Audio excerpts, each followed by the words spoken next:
सो हम chapter 2 physics class 11 की book में एक्सरसाइज के क्वेश्चन 2.12 देख रहे हैं। उसमें क्वेश्चन दिया गया है कि उसमें 4 ग्राफ्स दिए गए हैं फिगर 2.1 में ए बी सी डी।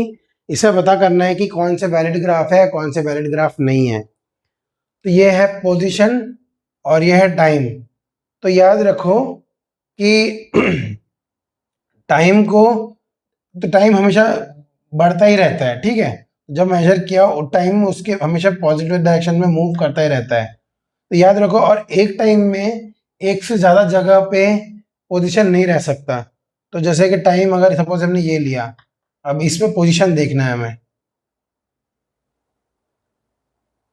तो वो इन 2 पॉइंट में कट कर रहा है, तो एक साथ वो 2 पोजीशन में है। सो यहाँ पे आएगा सो invalid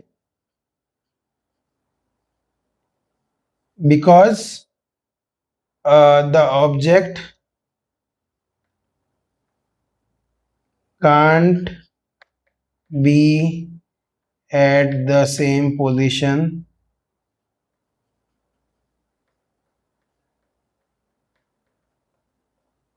at different position at the same time, at different positions at the same time। उसके बाद ये वाला देखते हैं। इसमें वेलोसिटी दिया गया है और टाइम हमेशा पॉजिटिव है, ठीक है। Velocity can be negative positive yes, but एक टाइम में एक ही वेलोसिटी हो सकता है। सपोज ये पॉइंट लिया तो जस्ट उसके कट करेंगे उसमें, तो एक टाइम पे 2 वेलोसिटी तो हो नहीं सकता है। एक वेलोसिटी ये वाली और एक ही वेलोसिटी ये वाली, तो ये भी इनवैलिड हो गया। और रीजन ऑलमोस्ट यही है, can't be have different speeds at the same time, ठीक है। Reason is similar. इस केस में देखते हैं स्पीड और टाइम। तो स्पीड हमेशा पॉजिटिव रहता है, शुड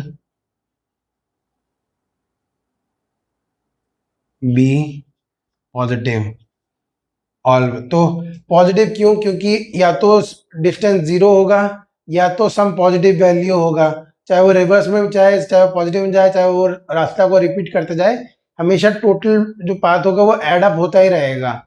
तो वो अगर हम गए, उसका मैग्नीट्यूड अगर पीछे आए तो उसका मैग्नीट्यूड ऐड हो जाएगा, फिर उसका मैग्नीट्यूड ऐड होगा अगर हम आगे गए। तो उस चक्कर में तो अगर डिस्टेंस बढ़ ही रहा है और तो स्पीड हमेशा पॉजिटिव ही रहेगा या फिर 0 रहेगा, 0 से बढ़ेगा ही आगे। तो स्पीड कैन बी इंक्रीजिंग और डिक्रीजिंग, सही है। इंक्रीज हो सकता है, डिक्रीज हो सकता है, लेकिन नेगेटिव नहीं हो सकता। सो जो ये वाला एरिया है ये है invalid area, invalid area for speed to be, ठीक है। तो इस वो चाहे टाइम कुछ भी हो लेकिन स्पीड कभी नेगेटिव नहीं रह सकता, कांट बी नेगेटिव, ठीक है।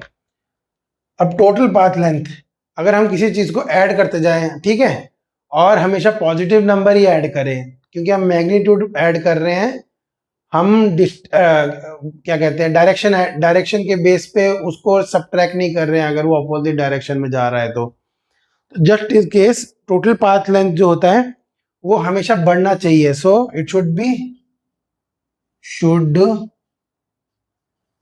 बी ऑलवेज इंक्रीजिंग,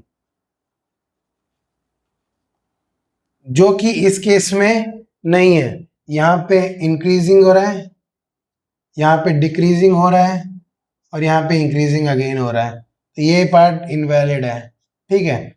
तो दैट्स दस ये भी इनवैलिड है, ये इनवैलिड, ये इनवैलिड, ये इनवैलिड, इनवैलिड। तो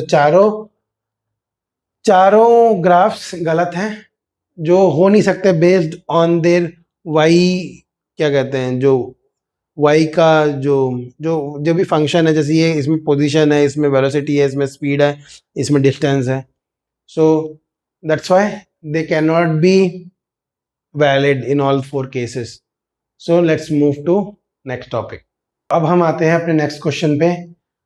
तो वो है motion in a straight line, exercise 2.15 का फिगर 1.2.12. तो उसमें 3 ग्राफ दिए गए हैं, एक है पोजीशन टाइम का, एक है वेलोसिटी टाइम का, एक है एक्सेलरेशन टाइम का.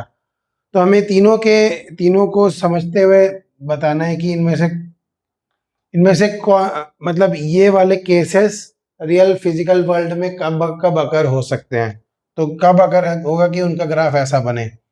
तो इसमें क्या है, पहले पोजीशन, ये पोजीशन टाइम ग्राफ है, मतलब एक पोजीशन पे एक पॉइंट है, फिर थोड़ा बढ़ा तो पॉजिटिव डायरेक्शन, मतलब अगर सपोज राइट में गया वो, उसके बाद वो एक पॉइंट पे पहुंचता है, उसके बाद नेगेटिव डायरेक्शन में, मतलब रिवर्स डायरेक्शन में जाता है, मतलब उसके बाद ये रिवर्स डायरेक्शन में आता है और थोड़ा एक्स्ट्रा जाता है पहले पॉइंट से थोड़ा एक्स्ट्रा जाता है नेगेटिवली. तो सपोज इस पॉइंट में पहुंचा, तो उसके बाद उसी पॉइंट में रहता है. तो हम इसको लिख सकते हैं कि ये ऑब्जेक्ट यहाँ गया, यहाँ से वापस आके यहाँ रह गया.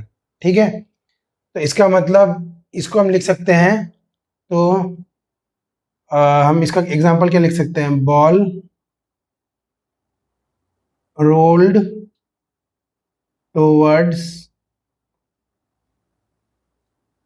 अ वॉल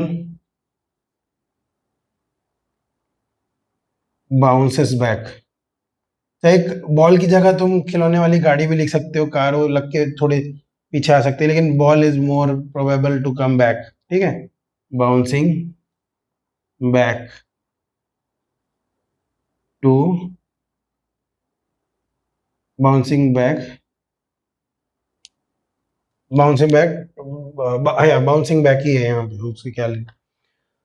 अब इस केस में तो ये क्या है, वेलोसिटी ऊपर से नीचे की तरफ जा रही है नेगेटिवली, विथ सम एक्सेलरेशन. तो नीचे गई और फिर ऊपर आई कुछ फोर्स में, तो ये छोटा है तो इसको मैं मायने नहीं रखा. वेल, तो ये क्या, तो एक चीज नीचे गई, फिर ऊपर आई, फिर नीचे गई,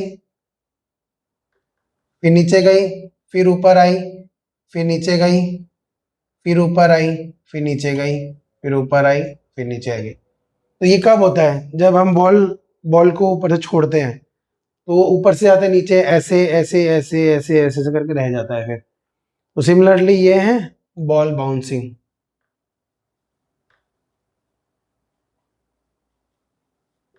ऑन अ फ्लैट क्या प्लेन. और इसका ये मतलब है कि अचानक से तो यहाँ पे गया, एक्सेलरेशन की थोड़ी पॉजिटिव वैल्यू आई, फिर एक्सेलरेशन कम हुआ, और एक कांस्टेंट एक्सेलरेशन, जीरो एक्सेलरेशन में वो मूव होने लग गया. इसका मतलब इस पॉइंट से इस पॉइंट में एक यूनिफॉर्म मोशन था, यूनिफॉर्म मोशन, और इस पॉइंट में भी यूनिफॉर्म मोशन मतलब वेलोसिटी. इन केस मतलब यूनिफॉर्म मोशन मतलब कांस्टेंट वेलोसिटी में बता रहा हूँ, मींस कांस्टेंट वेलोसिटी. सो ये कब हो सकता है, तो जैसे हमने एक बाइक में रेव दे दिया, लेकिन यहां से हमने क्लच पकड़ रखा है, ठीक है, और अचानक से उस क्लच को छोड़ दिया, तो वो एक एक्सेलरेशन मिलता है और फिर वापस से वो एक कांस्टेंट मोशन में जाके स्टेडी स्टेट में हो जाते हैं, अगर हम वो जो रेव दे रखा है उसको हम मूव ना करें. तो पहले कांस्टेंट मोशन, पहले पहले एक कांस्टेंट वेलोसिटी था जो कि रेस्ट था, जीरो वेलोसिटी, बट एक कांस्टेंट वेलोसिटी था वो. उसके बाद एक पॉजिटिव वेलोसिटी में पहुंच जाता है, वहां पे भी कांस्टेंट वेलोसिटी में रहता है. बीच में उस मूवमेंट में जीरो से लेकर उस पॉजिटिव वेलोसिटी तक जाने के लिए वो एक्सेलरेट करता है और डीएक्सेलरेट करता है, और उस पर्टिकुलर पोजीशन में. तो एक्सेलरेशन डीएक्सेलरेशन नहीं है, मतलब उसके बाद वो उसकी जरूरत नहीं है, तो it's a kind of jerk, jerk मिला जो हमें, ठीक है। तो इसके बाद इसको हम लिख सकते हैं clutch of a bike released with a revving